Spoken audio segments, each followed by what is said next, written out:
Presented by McDonald's of Glasgow, it's time for the Brown Sports Bag from the Heart of the Barrens, a weekly local sports machine. Alongside John Butler, here's your host, James Brown. We're here on the Brown Sports Bag. James Brown, John Butler, in our new studio, live, not pre-recorded. This is not Memorex.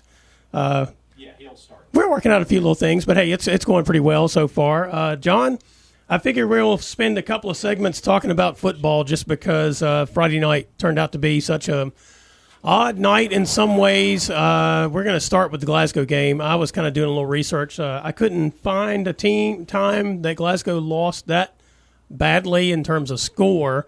I did look back to 2005, and they lost in the first round of the playoffs to Trigg County. That was a year where I think they were 7-1 and lost their last 4 or 3 games of the season, 2 of the regular season and the first round of the playoffs. Bit of a shocker for that team in that particular season, I think. So I think that's kind of the tone that this particular game had for the Scotties on Friday night when they lost to Woodford County. The final was 56-0. The last touchdown was a fumble return of 95 yards. And it kind of capped off basically what the whole night was like for the Scotties. Everything that they did well, they turned around, and something went wrong for them. And then Woodford County frankly, they were just bigger, more physical, and they just basically just wore them out. Well, I'm not surprised that Glasgow lost. I said last week I thought they would win, but I thought it'd be close. Yeah. I was extremely surprised at the score. And the game basically was not that competitive because it was running clock at halftime. Yeah. And that part just – I don't think anybody around here expected it. And to be quite honest with you, I don't think the Glasgow coaching staff or players expected that as well. Mm-hmm. And so that part was shocking. Now, you would rather lose the first one 56-0 than the last one 56-0. True. Okay, so when you lose the first one that way, you've got nowhere else to go but up. Mm-hmm. And the good news is that Glasgow, we know they have good players. Yeah. They have experienced players. They have a lot of good players back. So they will get better and they will learn from this. And it's a tough lesson to get beat that way. And not to be competitive. That's a tough lesson. But it's better than losing 56-0 your first game and as a coach realize we're just not very good. Yeah, yeah. And I don't think that's what's going on over at Glasgow right now. It's probably, hey, guys, let's get back to work. Let's look at, details and things of that nature. And who knows? We may look at the end of the year and Woodford County may be – we'll see where Woodford County goes. We'll just say that. They're in 5A, and if they're and if they make a deep run to the state playoffs, then we'll know that, Glasgow ran into a very good team. But this was still not a good look. You don't schedule just in general. Right. It's like you don't schedule your home bowl games to get beat 56-0. Yeah. So I do think it's surprising to a lot of people. One of the things, you and I saw Woodford County 2 years ago when they came and played at Barron, beat Barron 37-7. They had the look of a team or a program that, had the players that were coming up. And I didn't really realize until I was going back and looking at it after the fact that a lot of those guys who were on that Woodford County team, they were sophomores, including the quarterback, who had a big night running and throwing the football.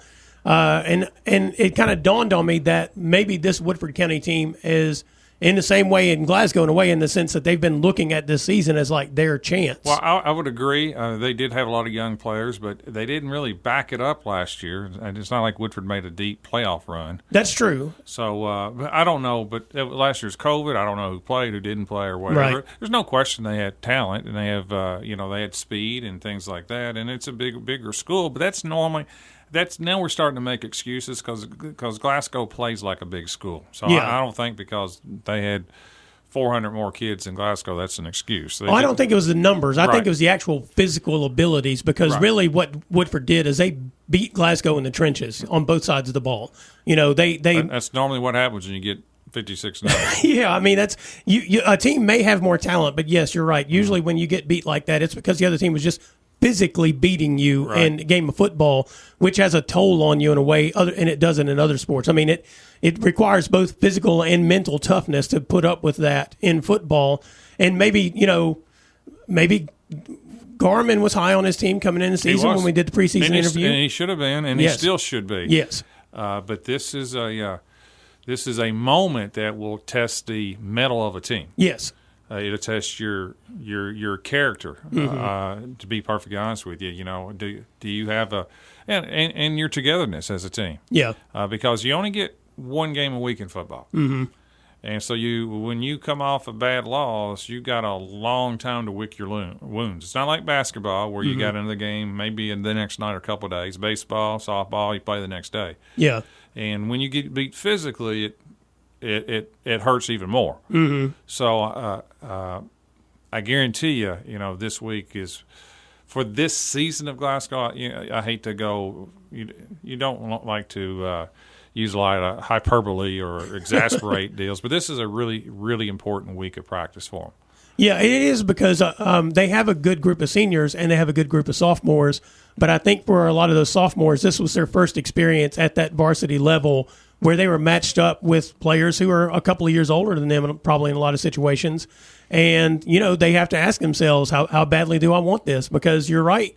It's not the end of the season, but it is certainly a benchmark on let's see what they do from here. It's kind of like their loss to Taylor County last year, I think, in the regular season. That was kind of the same situation where a lot of people had to decide, how much do I want this year?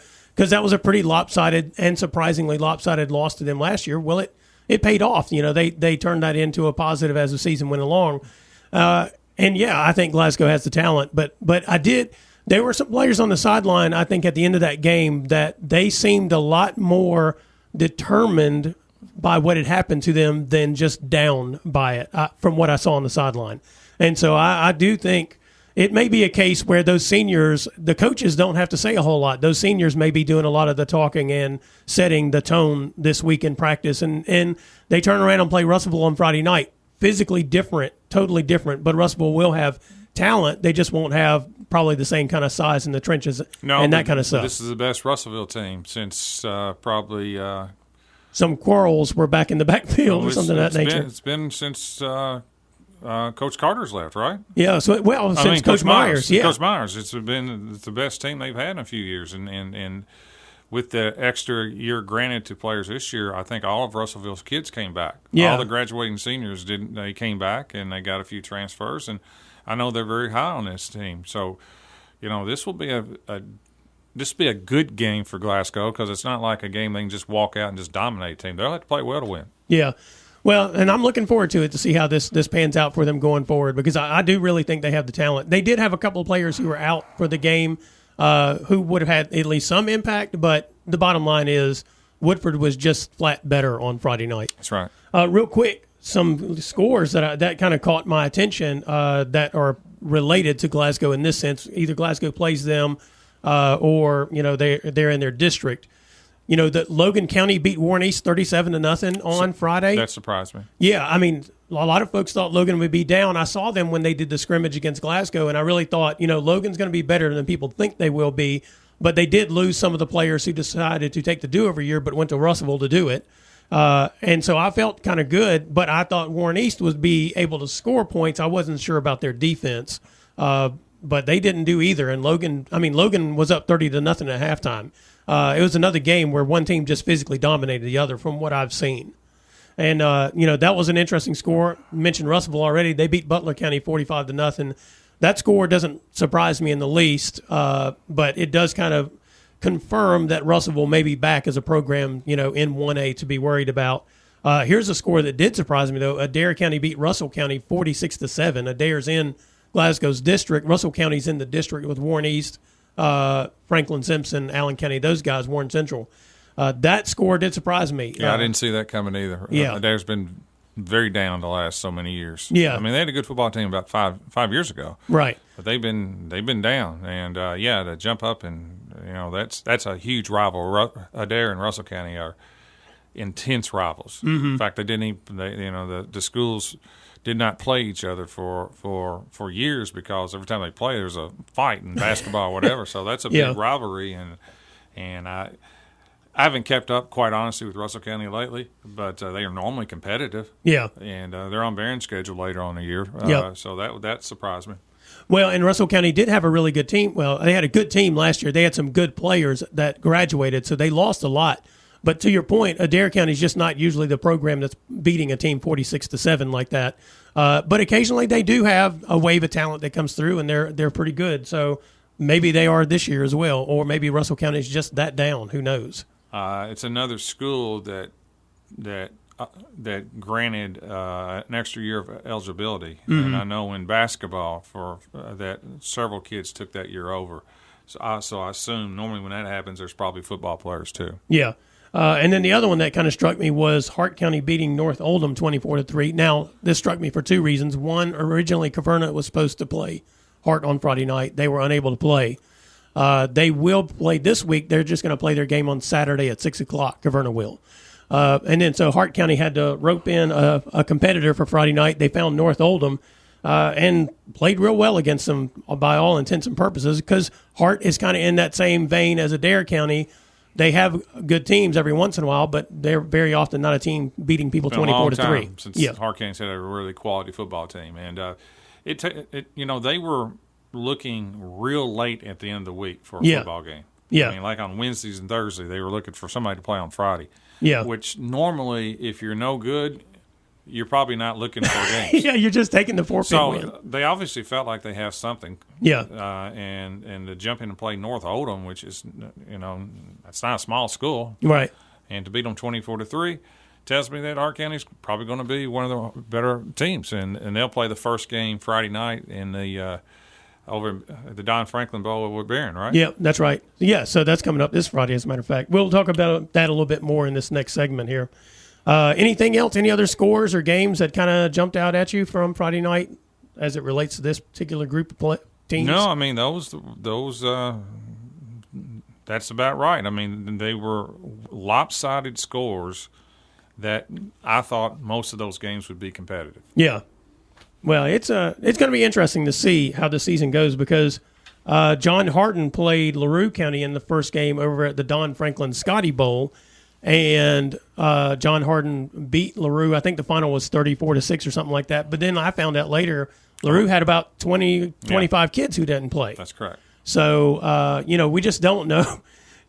It's almost like that's why I didn't use last year as an example for Woodford County in a sense, because I have no idea what happened to Woodford County last year. You know what I mean? I mean, who knows who played, didn't play, and all that jazz. Well, same thing with Russell County. Yeah. Same thing with Warren East. I don't know who plays, who doesn't play right now. Yeah. So I mean, sometimes we see these scores, and by the week 5 of this season, we may look back and say, okay, those scores meant nothing in terms of like how good these teams are, or how bad that team was. But we may look back and say, okay, it was the trend of the season. Correct. We just won't know. I mean, it's horrible to continue to say this for 2 consecutive years, but it just continues to be the truth of the matter.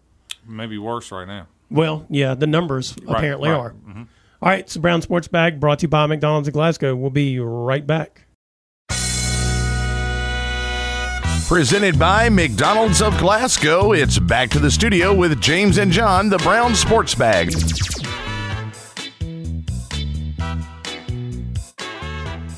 Well, John, meanwhile, Barron County also played on Friday night. They had gone through, we mentioned this last week, they were doing the COVID protocols. They missed several, like basically a week of practice for all intents and purposes for most of their players.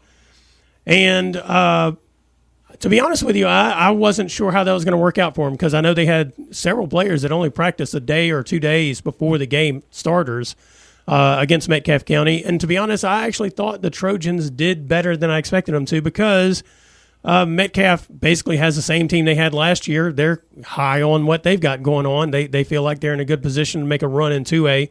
And Metcalfe's one of those teams, when they have good teams, they have good teams. They have a good coaching staff, and they do things well. So I actually was pretty encouraged by how Barron County performed in the game overall. Now, you were there on the call with Jay Turner. From your perspective, how did you see it? I think that's fair.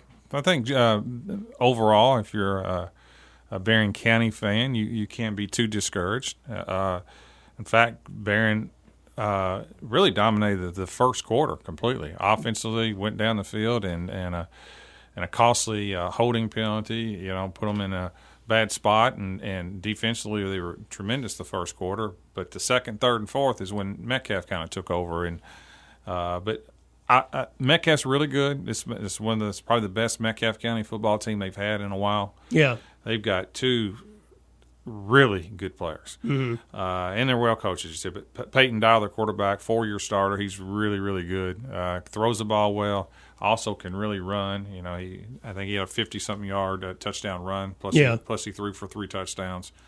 And the Blythe kid, Wyatt Blythe, man, he's a heck of a player. He had an interception on defense, and I think he had 6 last year. He's all over the field defensively, and he's one of those wide receivers on offense. Caught two big plays, 2 touchdown passes. I mean, those 2 kids are really good players. And they've got some other that are good players, but those just jump out at you. Yeah. And Barron basically could not – you can't say that 2 players were the reasons, but Barron had no answer for those 2. Yeah. And did Barron play bad? I didn't think they played bad. They may have gotten a little tired, a little fatigued. That's normally the opposite when Barron and Metcalf play. You expect Metcalf, since they don't have the numbers to fatigue out, but it was more. I thought Barron probably did more than Metcalf, and Barron was rotating 2 quarterbacks. They rotated Jamison Bowie and Will Childress, both of them in and out. And I thought both quarterbacks played pretty well. They couldn't make a lot of big plays. Jamison Bowie had the big, I think it was a quarterback draw maybe. Yeah. He had like a 40-something yard touchdown run that got the game closer. I thought Ryan Shirley played well defensively. He had 8 or 9 tackles, carried the ball a lot, but just not enough to overcome. I think a really good Metcalf County team. Yeah, you mentioned the fatigue. I just feel like that has to be a product of the missed practice time. Probably does. It does. But you can also argue that Metcalf has less numbers. They had more kids that went both ways. Yeah. So you don't want to. I'm always more into giving the other team credit, to be honest with you. That's fair enough. And Metcalf had, I tell you what, their training staff worked hard. They had kids that are cramping up and so forth like that, but they managed to hang in there. And 27-13 was probably about right. It's kind of indicative of the game. But the first quarter is all Barron. Second, third, and fourth is more Metcalf. I didn't really think about this in the first segment when we were talking about the Glasgow game. But one thing that did strike me Friday night, I think that's been like the muggiest night just in terms of humidity. The temperature wasn't too significant, I didn't think. But, man, it was muggy out on Friday night. And that's something I think everybody, plays in the same conditions, yada, yada, yada, all that stuff. But, I do think sometimes when you hit that first night and you're playing and it's like that, that's got to have some sort of impact on the players, just because even in practice, no matter how much effort you put forth, the game effort is different, I feel like. Yeah, no, there's no question about it. And it wasn't. But when the sun went down over there, it wasn't outrageous. It was warmer than it's going to be in October for sure. But give Metcalf credit. I think they'll win their district. They need to keep Dial and Blythe healthy, and I think they've got an opportunity to make a good run. Yeah, I'm with you on that. You mentioned the Don Franklin Auto Trojan Trail Turf War. I don't think the name's quite long enough. Yeah. That's coming up on Friday night. And Barron plays Grayson. And, Grayson's one of those teams that had a lopsided win on Friday night. Now, they were playing Edmonson County, which is their rival. They have a second-year coach. I guess he is a new coach, so to speak. Their old coach is at Edmonson County, and from what I understand, they have less than 20 players on their roster right now. And Grayson took it to them pretty well. They beat them 43-0 was the final. And Grayson's another one of those programs when they have good teams, but they have usually long spells, 5 or 6 years between the teams. That's true. But I just don't know if we know how good Grayson is, and so I don't know if anybody looks at that score who's a Trojans fan and looks at, Barron County's score with Metcalf County, if there's any judging how this game Friday night will be. I don't think you can make that judgment. I know how good Metcalf is. Yeah.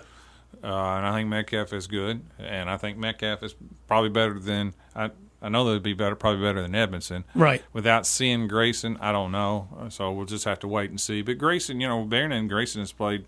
They were in the same district for so many years, and with Bowling Green and South Warren and Greenwood, and oftentimes, if you wanted to qualify for the playoffs, you had to beat Grayson, or Grayson had to beat Barron. So we know each other quite well throughout the years, and it's normally been competitive games. I would think this one would be as well.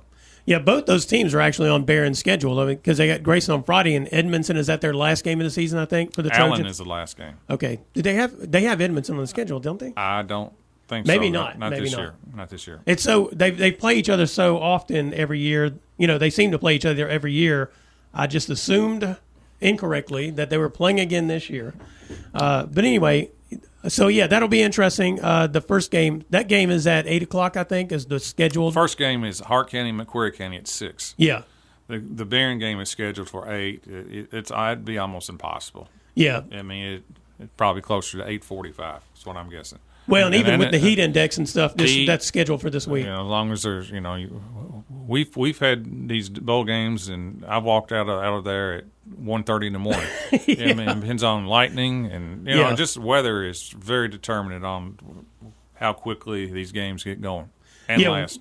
We did have one that you mentioned, the 1:30 in the morning. I remember that one because we had the heat delay, then we had the lightning delay, had a couple of injuries. I mean, and they, the game just. All the lights were off everywhere in town except for at the football field over there. That's true. Quite a night out, I must tell you. And as we look at some of these other scores, another one that stood out to me was South Warren beating North Hardin 30-7. Doesn't surprise me. Me neither. I think South Warren is back in that argument of being the best team in the state this year, like they were about 3 years ago. Yeah, they're up there. I mean, they got obviously a really good quarterback. They've got some other Division I players that already signed with other teams. I think Ohio State is one of them, a defensive back. And North Hardin lost some players from last year, lost several. Yeah. And has North Hardin been good the last few years? Yes, I think they've been good, but not necessarily physical. Yeah. And that score did not surprise me at all. Bowling Green losing to Highlands. Sounded like that was a really good game. Was it 21-18? Yeah. I mean, you're talking about state powers. Yeah. Bowling Green, Highlands. I mean, there's probably 15 state championships between those two teams. I mean, that's another local team. That game doesn't surprise me. We had the U.S. Army game night at Glasgow's bowl game the other night, 5 o'clock, and we were talking about these two games.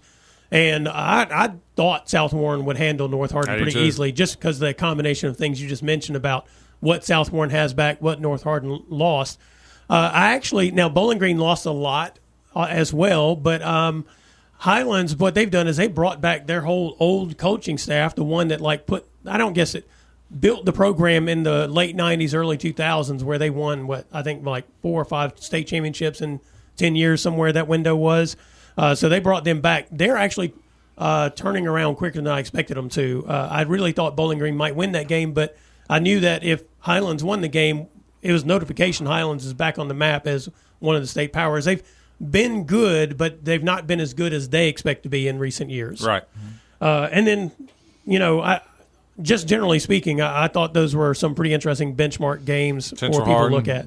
Another district game. They beat DeSales. DeSales is normally really good. Now, DeSales' coach just left about 3 weeks before the season started. Yeah. He took the head job at Bellarmine. Bellarmine's starting a football program. Right. So they're probably in a little bit of transition, though DeSales is somebody Glasgow obviously knows. They played them a lot in playoffs.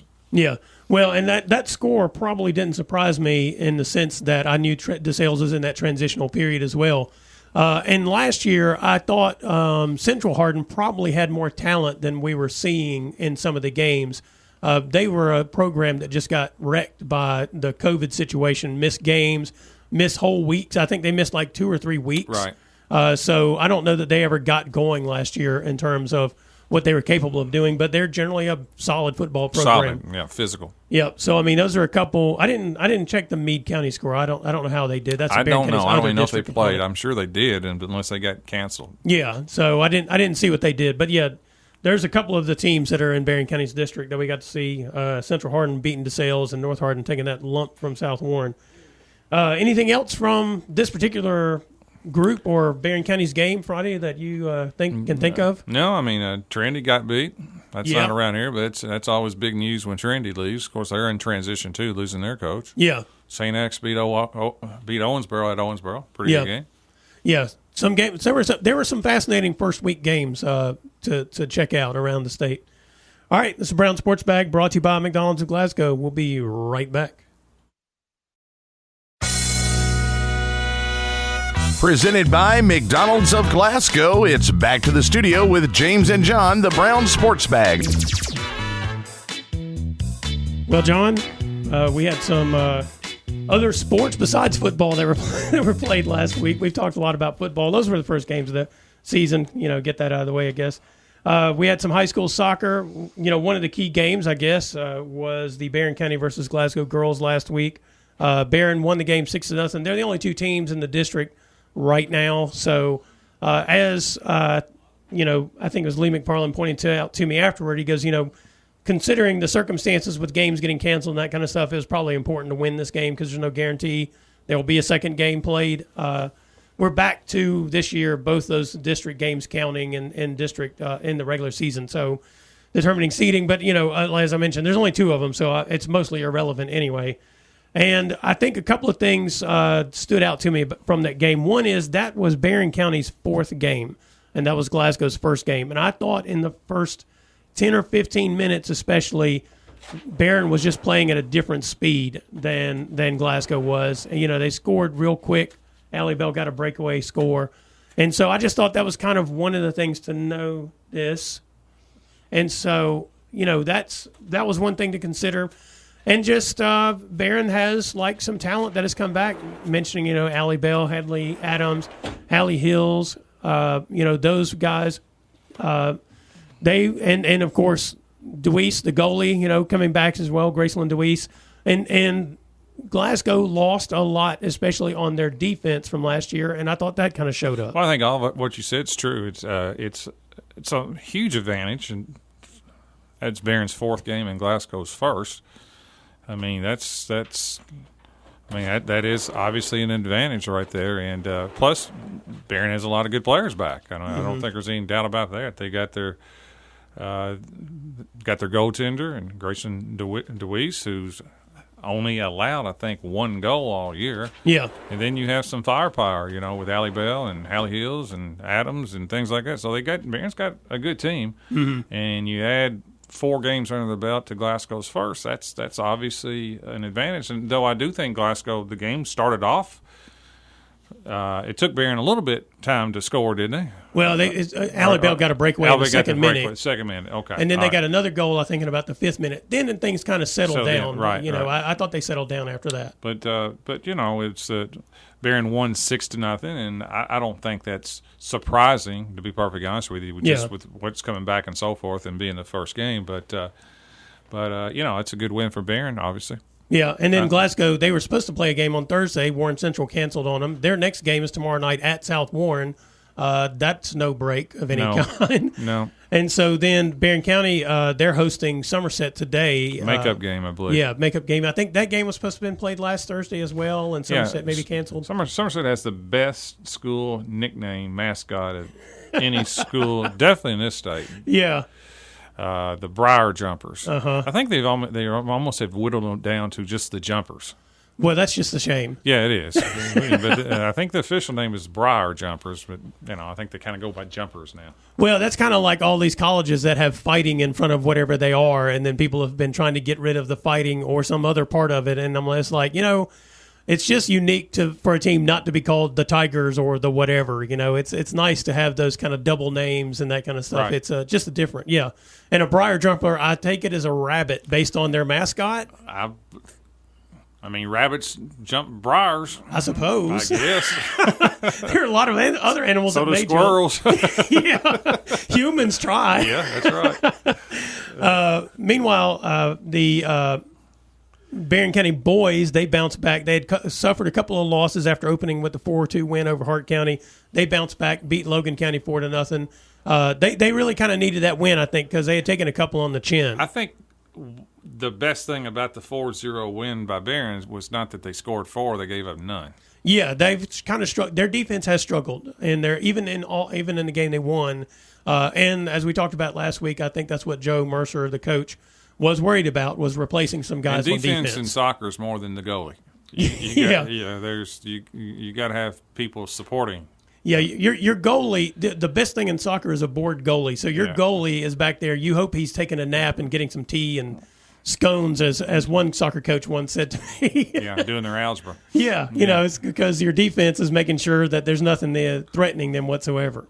That was a good win for them, good bounce back win for them. And then the Glasgow Boys, we talked about the Barron County girls having a tough schedule because they believe they have a strong team and they are, playing a good schedule. The Glasgow Boys have kind of jumped out with a pretty tough schedule as well. They opened at that Pulaski Southwestern, tied them.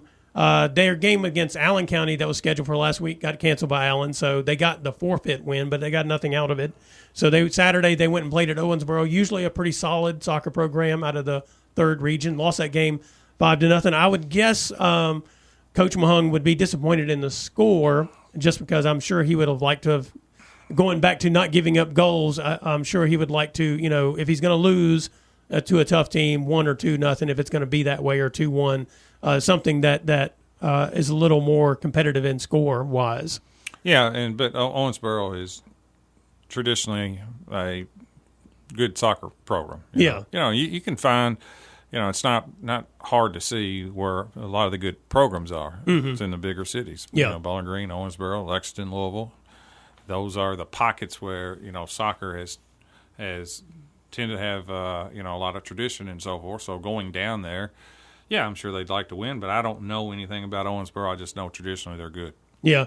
And meanwhile, the Glasgow Scotties are hosting their Scotty Classic. It starts on Thursday. They play Bethlehem on Thursday. There will be a lot of games played on Saturday over at the soccer complex. So a lot of teams from the area will be playing. I think Hart County's playing in it. As a matter of fact, I believe that Butler out of Louisville is actually playing in it. I think that's one of the teams that Glasgow plays on Saturday. So if you're a soccer fan, even if you're not necessarily a fan of any of these particular teams, it'll be a good day to get over there and watch a bunch of soccer if you're into that kind of thing, John. Yeah, come on out. Hopefully it won't be too hot. Yeah. Real quick, let's talk a little bit about some golf. The Glasgow Scotties hosted their Invitational on Saturday. Some good scores. They did. I asked Coach Kopus, I was like, I was pretty sure it was the best round they had this season. He said yes. He goes, as a matter of fact, it's the best round they've had in several years, really. They shot a 309, lost to Bowling Green by 1 stroke. Right, and Barron played well, too. Yep, they shot 320, I think it was. Yeah, I got Kyler Keeney in class, and I saw the video that you had of him chipping in. Yeah. And I said, I saw that chip, and he said, were you there? I said, no, you got to go to 104.7 to score. He said, really? So we got a new fan. And he shot 74. I said, I didn't know you had that in him. He said, yeah, that's pretty good. He kind of got bumped because of the way Coach Taylor does it. If he plays a tournament, that the number 1 out of the B team and the number 5, it's kind of like a relegation. They'll bump down and bring the next guy up. And I think last week Kyler had actually had a kind of rough week and was playing with the B team, and he got back up there. And Coach Taylor has said, hopefully that competition motivates them to really focus on improving. 74 is good. I know Glasgow had a couple kids in the 70s. Yeah, they had 2 at 75. Bo Shelton and Clay Pippin both shot 75. There you go. And I think Jameson Corbin, what was he, 76? Yeah, I believe that's correct. That's some good shooting. And he's been on fire, He has honestly. had a great year. That's correct. So that was the best day that Glasgow's had. They were really happy about that. They are playing in the All-A Boys Regional today over at Hidden Hills. I actually started at 4 o'clock. And then the Glasgow girls, they won the women's Kentucky Invitational over in Russell Springs on Saturday. Continue to play well. Barron played in that. I think they tied for 5th. So good finish there for Barron as well in that. But, yeah, the Lady Scotties are continuing to play well. And another interesting thing, I think that was Grayson Flatt, I think, shot 78 on Saturday. That may be her personal best. I'm not sure, but it's got to be close. They keep having different – Nina McMurtry is playing consistently low, mid-70s. They keep having these other players who jump into the mid to high 70s.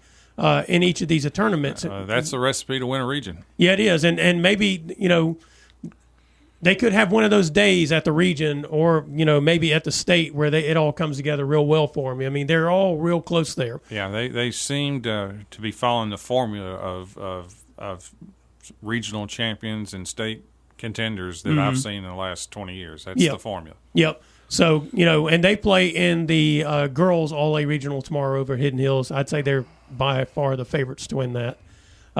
So that's kind of what's going on in the golf world at the moment as well, John. Anything else about these high school sports that you can think of? No, it's really rolling. I mean, the only thing, I guess cross country will start any time. Yeah. Of course, they really. This Saturday, I think both Barron and maybe Glasgow are running in the Warren East Twilight Classic. Okay, so they got that going, and of course, middle school softball and middle school baseball. I mean, softball and middle school football, and of course, volleyball's had a weekend as well. Yeah, so they've played an entire week. Yeah. So they're all rolling right along at the moment. Yes. All right, it's the Brown Sports Bag brought to you by McDonald's of Glasgow. We'll be right back. Presented by McDonald's of Glasgow, it's back to the studio with James and John, the Brown Sports Bag.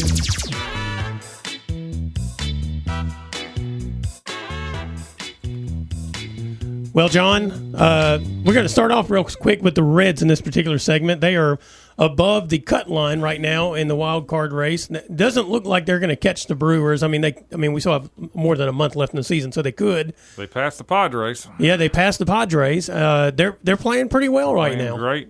I mean, if you're a Reds fan, you got to be tickled to death. Mm-hmm. They're hitting, and still a little worried about their pitching, but it's hung in there, and they've just got a grit about them. I mean, with Castellanos and Votto, and their everyday lineup is really good. Yeah. So I mean, as you mentioned, if you're a Reds fan or just in general, I guess if you're a fan of baseball in a particular area, things are going well for you. Because the other team that a lot of times people root for around here, the Braves, they've been on fire too. Man, they've won. They've gone from down to they're 4 up. They've won like 15 out of 17, and that's with massive injuries. I mean, their starting outfield is totally different than their starting outfield at the start of the year. They've lost players due to injury, suspension in the outfield, and they're back. They've lost an important pitcher, and man, they have just great credit to the organization and GM. They picked up some timely players. Yeah. Reds and Braves people around here, and there's Yankees people around here too. Yankees are hot too. True. Yeah, I mean, generally speaking, this area has to be fairly happy because even our Tampa with the minor league team in Bowling Green, that's right. So the 4 teams that kind of have a lot of interest in this area for people, are all doing well. Yeah. Also, one thing we didn't talk about before today, and I guess this really became officially public last week, Mason Faulkner has transferred to Louisville, which he'll wrap up his college playing career there with the Cardinals. It's kind of one of those strange things that feels like a long time coming and can't believe that he didn't go there initially. I'm not sure what the deal was whenever he went to Colorado in terms of why he decided to go to Colorado, but I'm pretty sure, from what I understand, Louisville was interested in him then. I guess it just didn't feel like it was going to work out at the time. I don't know. But, I mean, that's Pac-10. They were in the NCAA tournament last year, but to end your career at Louisville, and I don't know if that was Mason's school that he, was a big fan of growing up. Around it was. Here, I was going to say around here it's either Louisville, UK, or Western, and that's all these for a lot of players. I mean, that's a great opportunity for him, to play in that program and the Yum Center and still be in this area. I know he's battling He's coming in a little bit late, and he's coming in off ankle surgery too, or foot surgery. Yeah. So he's going to be behind. But he's got a ton of experience. This is 6th year in college, and coming off 15 points a game, I think, at Western Carolina, and 6 assists. So, I know Louisville is full of transfers. So they've got a ton of kids coming in and very experienced. So playing time is going to be a battle, but he's going to get his shot. Yeah. And it's good. I mean, for his family, it's really good because this is the closest he's been to home since has been at all in his college career. Well, started in Northern Kentucky. That's Cincinnati. Yeah. So this is a little closer for sure. Yeah, it's an hour and a half versus 3 or whatever to get up there. But, I mean, so good for them. Plus, his family, his family, his wife Alexis Brewer is Boo Brewer's daughter, who played at the University of Louisville, right? And so a lot of connections there as well, I think, through the family side of things. Alexis played at Western. Yeah, Alexis played at Western, but her dad played at Louisville, right? Right. So I mean, it's lots of ties there. I was kind of wondering if he was going to come to WKU, but I guess that wasn't. I mean, if I had to choose, and I'm him, I'm probably picking Louisville. It's in the ACC. It's a big time program in college basketball, so that makes sense. Then, meanwhile, the other Power 5 conferences after the SEC has snatched up Texas and Oklahoma are looking around and trying to figure out what they're going to do, and reporting is they may just get together of some nature. It seems like there's going to be some type of an alliance between those three. I don't think they're not joining into one conference, but I think they're going to work on issues of scheduling and at least being on the same mindset, when it comes to whatever reforming that's going to happen in the NCAA. I don't think they're going to sit back and let the SEC make all the calls. Yeah, that's the ACC, Pac-12, and Big Ten we're talking about there, because effectively the Big 12 is just done for. It looks like they're just going to head off. They're in no man's land. Yeah. So either they will combine with somebody else, or the schools in the in the Big 12 are going to have to go somewhere. Yeah, I mean, because it's kind of interesting. You have schools like West Virginia, right, who are in the Big 12 at the moment. Right. But they've always been an East Coast, program. Well, that's the whole problem with the whole conference realignment. Yeah. There's a ton of teams that are not where they should be. Yeah, no rhyme or reason to it. No rhyme or reason other than, there's a reason. It's called money and greed. Yeah. There's no rhyme to it. How about that? It's greed. Yeah. And then also, real quick, before we have to get out of here, we had WKU and Kentucky playing in volleyball exhibition. Two teams that were UK was a national champion last year who defeated Western, I think, in the quarterfinals to get there. Yeah. And so, and Western opened this season in the preseason rankings with the highest ranking they've ever had as a program. They did, top 20. Yep, and they also, our sister station over in Bowling Green 102.7 does the broadcast for their volleyball. Home and away, Brett Williams, one of the very few programs in the nation, especially their sport, that has their own radio following. Yeah, so that's really good. Also one other thing, have you been watching any of the NFL preseason stuff? I have. I tell you what, I was actually pretty impressed by what the Patriots were doing the other day, and I know it's preseason, doesn't mean a whole lot. But Cam Newton looked good. Their defense looked good. Their running game looked good. Mac Jones came in. He looked pretty good, too. It looks like they have managed to fix whatever issues they had. I think they'll be really good this year, especially defensively. I have no confidence in Cam Newton. Yeah. But I do think Mac Jones may be a good fit for him down the road. Yeah, and I don't think the luxury that Cam Newton provides them is that they don't have to put Mac Jones just directly in the fire. He can take how much every time they feel like they need him to take. He's going through preseason with Bill Belichick. He's going through the fire. Yeah. I tell you another situation that kind of interested me was the Nick Foles didn't look too great. There were a lot of veteran quarterbacks out there. Andy Dalton or Nick Foles? Well, Andy Dalton. He looks like Andy Dalton. Well, he's the starter. He is. Yeah. I could see, Justin Fields is not taking that job from him right away. He has some things to work on. But it'll be curious to see how long they're willing to just kind of hang with Andy Dalton because he's a serviceable quarterback, but he's not dynamic. Fields, meanwhile, could be dynamic. 4 games. You got 4 games. That's where you're putting your line is 4 games. I'm drawing a line at 4. When it comes to, we talked about this last week, but I'm always curious about this. So, watching the preseason, do you start circling players? You're like, okay, when my fantasy draft comes, these guys are looking like I might want them, or you start scratching off ones. In my league, I draft last. I'm a 12-man league. I go 12. So is that because you win every year? No, it's random. So it all depends on what these other knuckleheads in my league decide to do. Who's left? Yeah, I got the crumbs. So you guys go ahead and draw to see who's gonna. We do. Yes. So it's already determined. I'm 12th. Oh well. 12th and 13th.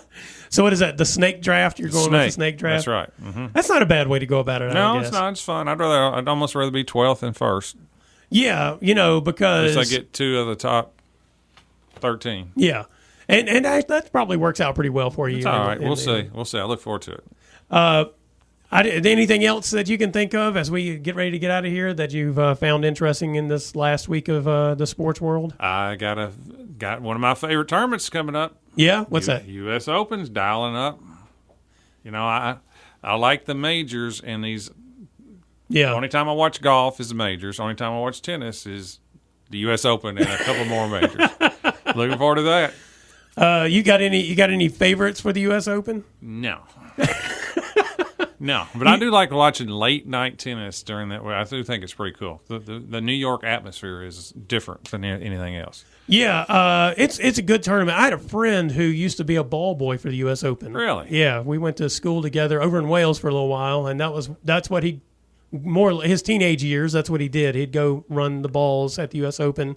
He was a big tennis player at the time. Interesting. Yeah, he enjoyed it quite a bit as well. Lots of stories to tell about his time running the balls at the U.S. Open. And I can't imagine that's got to be a job as a teenager or whatever, a job like that, whether it's that or several of these other things, working as a... That's one of my goals. I don't want to be a ball boy, but when I retire from teaching, I will probably go to the U.S. Open once. Yeah. Is that your bucket list thing? That's one of the things I want to do. Yeah, go to some of these major events. Right. I mean, I've been to the Derby. Love that. U.S. Open is something I like to do. Yeah. Well, this has been the Brown Sports Bag, brought to you by McDonald's in Glasgow. We shall be back next week.